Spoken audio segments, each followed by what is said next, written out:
2022 तक सरकार ने कहा था कि किसानों की आमदनी दोगुनी हो जाएगी। सर 23 में बैठे हैं आज। इसका कोई आंकड़ा एग्जैक्ट ऐसा नहीं होता, लेकिन किसान खुशहाल है। इसके आप तरीका पता लगेगा। आप जाइए गांव के, आप मोटरसाइकिल की शोरूम पे जाके सर्वे करिए, कितनी मोटरसाइकिल साल भर में बिकती है, पहले कितनी बिकती थी, उनमें किसान कितने जो खरीद रहे हैं। नमस्कार, न्यूज 80 पर स्वागत है आपका। मैं हूं आपके साथ राहुल राणा और आज हमारे साथ बातचीत करने के लिए खास मेहमान हैं कपिल देव अग्रवाल जी, जो यूपी सरकार में राज्य मंत्री है। और आज इनके पास आने का मकसद है किसान आंदोलन से जुड़े कुछ सवाल। बहुत सारे लोग कमेंट कर रहे थे और जानना चाह रहे थे कि आखिर किसान आंदोलन को लेकर सरकार का क्या रुख है। 9 दिन हो गए धरने को चले हुए मुजफ्फरनगर में, जब यहाँ सदर सीट से तीसरी बार के विधायक है कपिल देव जी, और जहाँ 5 सीटें विपक्ष के पास है और इकलौते ऐसे विधायक हैं जो आज भी अपनी सीट पर मजबूती से जनता के बीच अपना लोकप्रियता बनाए हुए हैं। और आज सीधे सवाल उन्हीं से कि आखिर वो इस किसान आंदोलन को लेकर उनकी प्रतिक्रिया क्या। सर देखिए, लोकतांत्रिक देश है और लोकतांत्रिक देश में अपनी बातों कहने का धरना आंदोलन ये सभी को अधिकार है। भारतीय किसान यूनियन, उनके नेता श्री राकेश टिकैत अपने कुछ साथियों के साथ राज्य के इंटर कॉलेज के मैदान में हैं।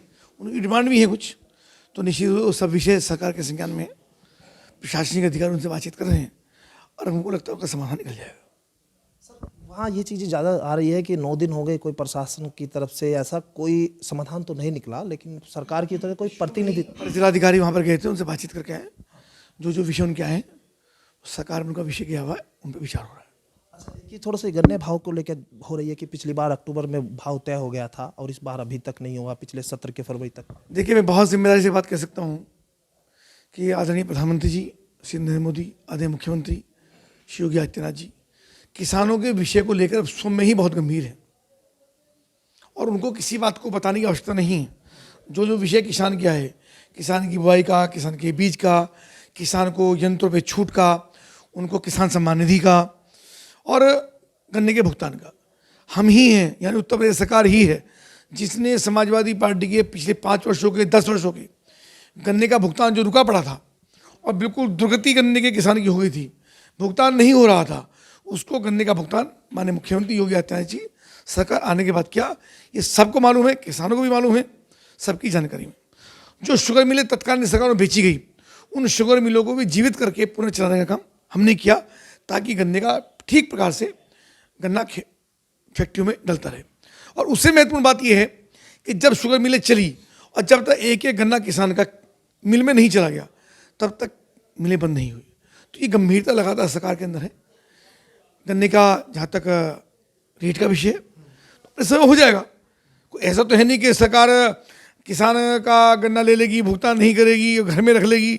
तो किसान तो सरकार के लिए, जनता के लिए समर्पित है, किसानों के लिए सरकार समर्पित है, अपना का काम पूरी गंभीरता कर रही है। उस काम को हम कर रहे हैं और मुख्यमंत्री सही समय आने पे उसका निर्णय लेंगे। गन्ना भाव पर सरकार ने कहा था कि हम लोग गन्ने का पेमेंट 14 दिन में कर देंगे। गन्ने के भाव की बात आ रही, पिछली बार अक्टूबर तक लगभग हो चुका था गन्ने का भाव, लेकिन अभी सर सत्र लगभग खत्म होने को है, अभी क्या स्थिति है? देखिए, थोड़ा पिछले इतिहास में जाना पड़ेगा। समाजवादी पार्टी की सरकार में, बसपा की सरकार में 5 साल तक गन्ने का भुगतान नहीं हुआ था। केवल भारतीय जनता पार्टी के आने के बाद, माननीय मुख्यमंत्री योगी आदित्यनाथ जी के आने के बाद एक और किसानों के ऋण माफ किए गए, दूसरी ओर गन्ने का भुगतान हुआ। पिछला भी भुगतान हमने किया और वर्तमान का भुगतान भी लगातार हम कर रहे हैं। 90% भुगतान गन्ने का सही समय पर हो रहा है। केवल एक ग्रुप है जिसके कारण से परेशानी हो रही है, माननीय मुख्यमंत्री उसको लेकर के भी बहुत गंभीर है और वो भुगतान भी थोड़ा विलम्ब से हो रहा है, लेकिन ऐसा नहीं हो रहा है, उसका भुगतान भी होगा। किसानों को किसी प्रकार की समस्या ना हो, उनको असुविधा ना हो, उसकी जिम्मेदारी सरकार की है और सरकार उसके लिए पहले से ही लगातार गंभीर है। सरकार ने 14 दिन में गन्ने के भाव की बात की थी, लेकिन सर लंबा समय हो गया है। मैंने बताया ना, गन्ने का भुगतान हो रहा है, सब ग्रुपों का हो रहा है, केवल एक ग्रुप का भुगतान नहीं हो रहा है और उसी को लेकर कहीं ना कहीं चर्चा रहती है। जो पॉजिटिविटी होती है उसकी चर्चा नहीं होती है। जितने गन्ने का भुगतान हो गया उसकी चर्चा कोई नहीं कर रहा है। ये बात ठीक है कि जिसका भुगतान नहीं हुआ उसको परेशानी होती है, उसको हम भी मानते हैं, उस काम पे हम भी लगे। माननीय प्रधानमंत्री जी पहले से ही कृषकों के लिए बहुत गंभीर है। किसान सम्मान निधि ये पहली बार हिंदुस्तान के इतिहास में कभी हुआ नहीं, पहली बार प्रधानमंत्री देने का काम किया। मैंने आपको बताया कि मुख्यमंत्री जी ने बैठते के साथ ही किसानों के 1 लाख रुपए तक के ऋण माफ़ करने का काम किया। किसानों के कृषि यंत्रों पर 90% छूट, ये पहली बार भारत सरकार, उत्तर प्रदेश सरकार दे रही है। किसानों का बीज, उनके लिए किसान जो शोध संस्थान है वही लगातार हम खोल रहे हैं। बढ़िया बीज उनको मिले, बढ़िया उनका प्रोडक्शन हो, बढ़िया उनको, यानी गन्ना जिस प्रकार से पहले पैदा होता था उसका रिकवरी भी बढ़ी है, गन्ने का वेट भी बढ़ा है, और उसके कारण से एथेनॉल का लाइसेंस पहली बार हमने दिया, पहले नहीं होता था। एथेनॉल के लाइसेंस होने के बाद किसान भी स्वावलंबन हुआ और शुगर मिले भी स्वावलंबन हुआ, जिसके कारण से गन्ने का भुगतान सही प्रकार से हो पा रहा है। जो शुगर मिलें पहले बंद थी, सपा की सरकार में, बसपा की सरकार में बंद थी या बेची गई, उनको हमने चलाने का काम किया, जीवंत करने का काम किया। बड़ा काम सरकार लगातार काम कर रही है, और मुझको लगता है कि मुख्यमंत्री इन सभी विषयों को लेकर बहुत गंभीर है। सर, दूसरी बार आप सरकार में आए तो और कितना इंतजार मतलब किसान करे, क्योंकि ये आंदोलनकारी जो किसान है, ये आप मानते हैं कि अपनी जनमन समस्या को लेकर बैठे हैं? ये बातचीत होने के बाद पता लगेगा क्या क्या विषय उनके हैं, और सरकार के सामने सारा विषय है, सरकार पर विचार कर रही है, मुझे इतना ही कहना। तो ये बिजली को लेकर जो चल रहा है सर, बिजली मीटर को लेकर 12 पर बिजली मीटर लगाए जा रहे हैं, विरोध हो रहा है। आपकी सरकार आई, जब आने से पहले आपने वादा किया था। यही वो किसान हैं जो सुबह जब 2 बजे रात को ठंड में बिजली आती थी, फावड़ा लेके जाता था, बगल में कट्टा लगाता था, 2 आदमी मोटरसाइकिल पे जाते थे, वहाँ जाते थे तो बदमाश मोटर चोरी कर चुके होते थे, लौट के आता था रोता हुआ कि मोटर चोरी हो गया, तो मोटरसाइकिल चोरी हो जाती थी। हमने व्यवस्था परिवर्तन करने का काम किया कि 10 घंटे का बिजली का फीडर किसान को अलग से देने का काम किया, जिसके कारण से किसान को दिन में ही अपना पानी चलाना पड़ता है, रात को ठंड में या जाना नहीं पड़ता, कोई दुर्घटना भी नहीं होती, मोटर चोरी नहीं होते, मोटरसाइकिल चोरी नहीं होती, या किसान को भी भरपूर सामान देने का काम किया। और जो विषय मुख्यमंत्री जी लगातार उसको देख रहे हैं, जो मीटर का विषय है उसका विरोध भी आया है, उसके ऊपर भी सरकार विचार कर रही है। बात तो कई सारी ये भी हो रही है कि आखिर जो है कम पैसे कैसे हो गए, मतलब उनका जो 2,000 रुपये का अगर आता था वो कम कैसे हो? ये देखिए, ठीक है, बिजली विभाग ही अपना काम करता है, बिजली का भुगतान होगा तभी बिजली भी जाएगी। कोई बिजली कहीं से पैदा तो नहीं होती, बिजली की सप्लाई में, मेंटेनेंस में, सब में खर्चे होते हैं, पर संतुलन कैसे बना रहे, इंडस्ट्री, उपभोक्ता, किसान, इन सब में संतुलन बना रहे और सरकार भी चलती रहे, डिपार्टमेंट भी चलता है, डिपार्टमेंट बंद ना हो, ये जिम्मेदारी सरकार की है, तो सरकार गंभीरता से विचार कर रही है। 2022 तक सरकार ने कहा था कि किसानों की आमदनी दोगुनी हो जाएगी। सर 23 में बैठे हैं आज। बिल्कुल हुई है, बिल्कुल हुई है साहब। आप जाइए, MSP सरकार ने घोषित किया है, लगातार बढ़ा करके गन्ने की, धान का, गेहूं का जितनी खरीद सरकार करी पहले कभी नहीं, इतिहास में कभी नहीं हुई, उन सब चीज़ों के अंदर हो रही है। अब विभिन्न प्रकार की जैविक खेती और उनमें लगातार सरकार काम कर रही है, और जो टेक्निकल खेती के साथ लोग काम कर रहे हैं किसान, उनकी आमदनी दुगनी भी हो रही है। मैंने आपको बताया कि किसान जब गन्ना पहले 50 रुपये, 60 रुपये, 50 कुंटल, 60 कुंटल गन्ना निकलता था, आज 80 कुंटल, 100 कुंटल तक गन्ना निकल रहा है, तो आमदनी दुगनी कैसी होती है? इसका कोई आंकड़ा एग्जैक्ट ऐसा नहीं होता, लेकिन किसान खुशहाल है। इसके आप तरीका पता लगेगा, आप जाइए गाँव के, आप मोटरसाइकिल के शोरूम पर जाके सर्वे करिए, कितनी मोटरसाइकिल साल भर में बिकती है, पहले कितनी बिकती थी, उनमें किसान कितने जो खरीद रहे हैं। गाड़ियाँ पहले कितनी बिकती थी, आज गाड़ियाँ कितनी बिक रही है। आप जाइए गाड़ी के शोरूम पे, 6-6 महीने गाड़ियों की लाइन लगी है, गाड़ियाँ अवेलेबल नहीं है। तो यानी लगातार किसान की आमदनी बढ़ी है, तो गाड़ियाँ मोटरसाइकिल बिक रही हैं, नहीं बढ़ती तो कैसे बिकती हैं? तो चीज़ें बढ़ी हैं, बाजार की बढ़ी है, GDP भी बढ़ी है, बिना किसानी का GDP बढ़ सकती है।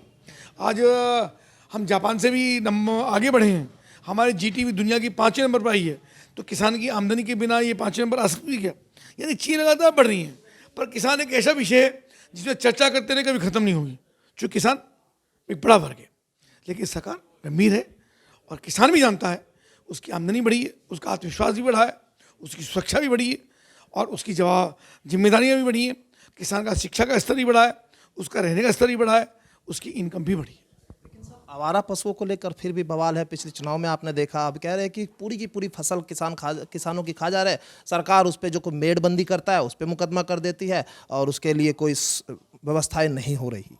आप ठीक है, उसके लिए भी लगातार गौशालाएँ लगातार खुली हैं, गांव-गांव में गौशालाएँ खुल रही हैं, प्रधानों को दिया गया है, ब्लॉक स्तर पर गौशालाएँ खुल रही हैं, और एक बड़ा प्रोजेक्ट हमारा अभी मुजफ्फरनगर में शुरू होने की संभावना है। अगर ऐसा होता है, लगभग 5,000 गोवंश उसके अंदर रहने की व्यवस्था होगी, इस समस्या का समाधान हो जाएगा। काऊ सेंचुरी को लेकर भी सवाल हो रहे हैं, कवार कि उसमें जो है, जो सवाल तो होते हैं यार, जितनी दुनिया का हम लोग लानी नहीं बनने देते हैं, गरीब सबको चाहिए कि सड़कें बढ़िया बने, पानी बढ़िया निकले, लेकिन जिसके सामने को नाली निकलती है वो मना कर देता है कि नाली मैं नहीं बनने दूंगा। तो समस्या तो हिंदुस्तान में जब तो दुनिया रहेगी समस्या नहीं है। हमारा काम समाधान करने का, लोग अपनी रंगेबाजी कर रहे हैं उसका समाधान करना। अच्छा, एक राजनीतिक सवाल आपसे कर लेता हूं कि आंदोलन में अब देखिए आरएलडी के और समाजवादी पार्टी के लोग भी आने लगे, आप लोगों को घेर रहे हैं 24 में। क्या दिक्कत किस बात की? पहले भी घेरे थे, किस बात की चिंता है? आरएलडी आएगा उसको एक सजा मंच आरएलडी को मिल रहा है, तो क्या इस बात की चिंता है? हम चुनाव लड़ेंगे मजबूत तरीके से, हम चुनाव जीतेंगे। 2024 में कहीं केवल और केवल मोदी जी को ही प्रधानमंत्री बनाएगी, आप निश्चिंत रहिए, आप देखते रहिए। मुजफ्फरनगर में जब बैठे हैं हम 5 सीटें सर विपक्ष के पास, 2024 में कहीं भारी ना पड़ जाए। कोई बात नहीं, लोकसभा चुनाव हम ही जीतेंगे। चलिए, बहुत शुक्रिया आपका तमाम बातचीत करने के लिए। और कपिल देव जी थे हमारे साथ, उत्तर प्रदेश में राज्य मंत्री स्वतंत्र प्रभार जी, जो साफ तौर पर किसानों के मुद्दे पर खुलकर बोल रहे हैं। और उनका साफ तौर पर कहना यही है कि किसान आंदोलन से जुड़े तमाम मामलों को लेकर सरकार संज्ञान लेगी और खुद मुख्यमंत्री जी इस पर नजर बनाए हुए हैं। लेकिन ऐसे में सवाल यही है कि आखिर हल कब निकलेगा और कब तक ये आंदोलन चलेगा। मेरे सहयोगी कमल के साथ मैं राहुल राणा, न्यूज 18 मुजफ्फरनगर।